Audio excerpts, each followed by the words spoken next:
So Nintendo does what Nintendo does, and they canceled the Big House Online.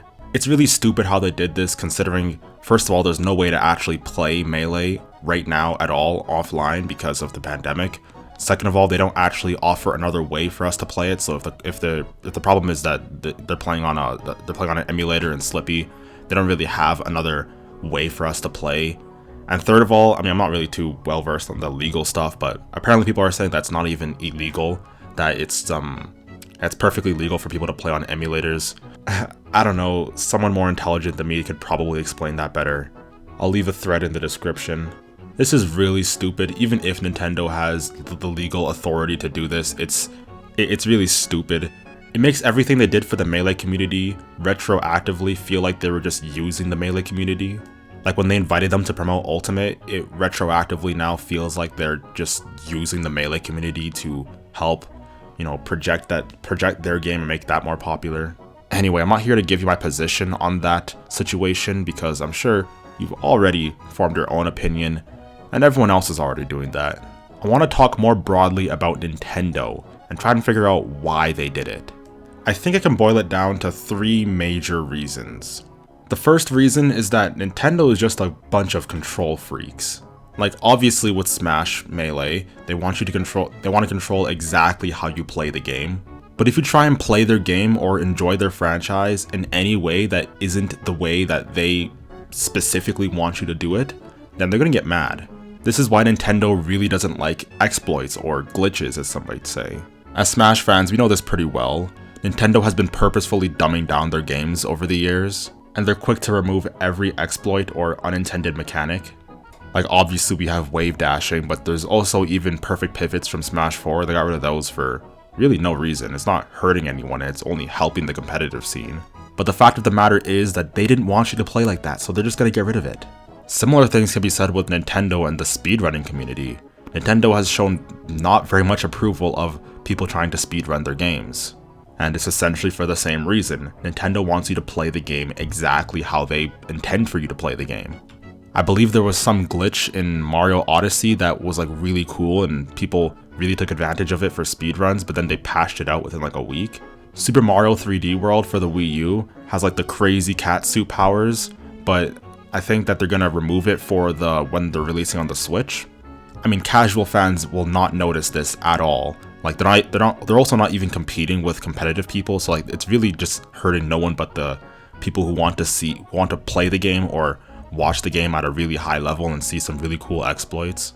And of course now with emulation, they want you to play Smash Bros or whatever game they have on their own system. They've taken very stringent measures or very strict measures against emulation. And of course, I think it was 2013 or 2011, Evo, that Nintendo wanted to shut that down because they weren't playing the game how they don't like competitive Smash Bros because they're not playing the game how they want them to play the game. Now moving on from emulators, it's also fan games. There was that person trying to remake Mario 64 from the ground up, if I remember correctly, and then they got Nintendo lawsuits. Someone was trying to remake Metroid 2, I believe, and then he got a lawsuit. And someone was trying to make an entirely new Pokemon game with all new Pokemon and all that other stuff called Pokemon Uranium, and they got very mad at that.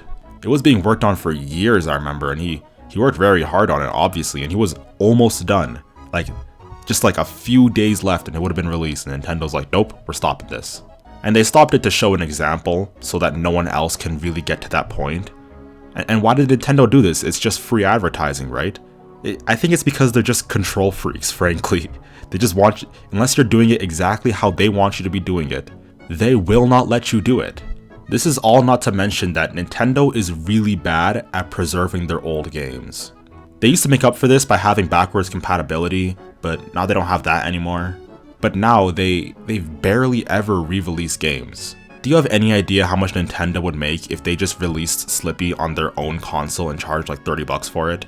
Especially back in like 2014, maybe not 2014, that was when the Wii U was out. But 2014 was around the time Melee was at its peak. So I mean, if they did it then, they would have made some good money. If they do it again now with the, they already have the GameCube adapter for the Switch. So if they just re-release Melee and just like re-release basically Slippy, they would make tons of money. but they don't because they want you to keep salivating at the idea of re-releasing their game so that when they finally do it, they can get a ton of money, like they're doing right now with Mario 3D All-Stars Collection. Alright, so the second point here is that Nintendo doesn't generally like online gaming. Nintendo was pretty late to the online gaming craze, and when they did have online gaming, it wasn't that great. And this is because they want to focus more on in-person, like in-person family-friendly fun. And that's respectable. I can actually respect that. People in the Melee community can probably attest to this the best, or in the Smash community in general, that there's something different about, interacting with people in real life as opposed to online. So I understand their motive. But to me, it's either you just not have online, or you have online and make it good. You can't just half-ass it.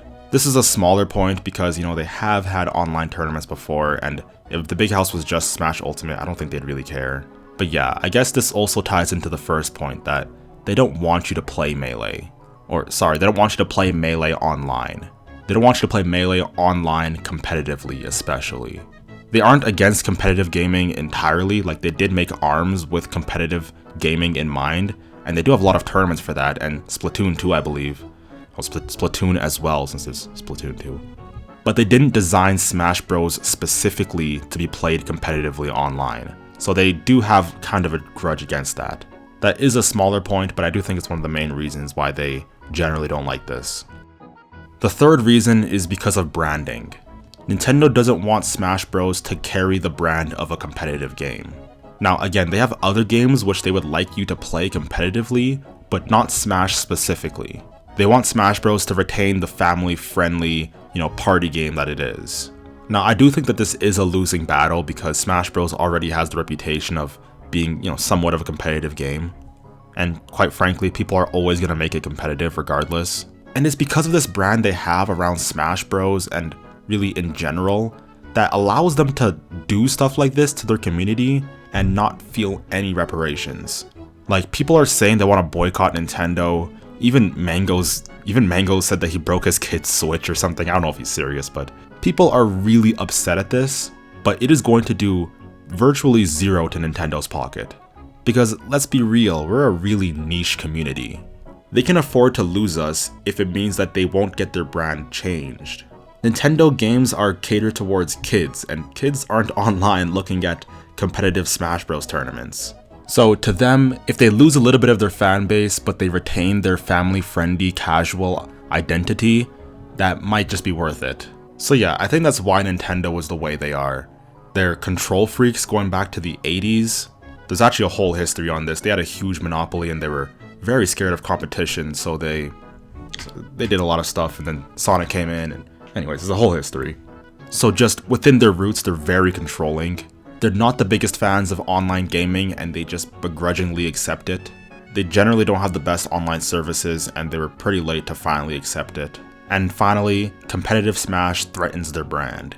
These are just my conclusions based off of the books I've read about Nintendo and my own critical thinking on the issue. But yeah, that'll be it for me and the video. Don't forget to like, comment, and subscribe. This is my first Smash video in a very long time, so I hope you enjoyed it. I'll catch you all next time. Peace.